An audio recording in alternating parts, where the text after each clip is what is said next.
ग्रंथियों के नाम पौलुस रसूल का पहला खत,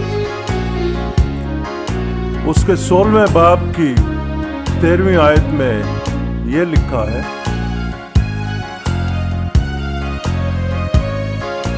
जागते रहो, ईमान में कायम रहो, मर्दानगी करो, मजबूत हो। जागते रहो, ईमान में कायम रहो, मर्दानगी करो, मजबूत हो।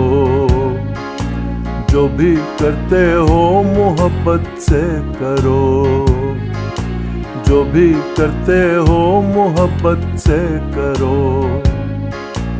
जागते रहो, जागते रहो, जागते रहो।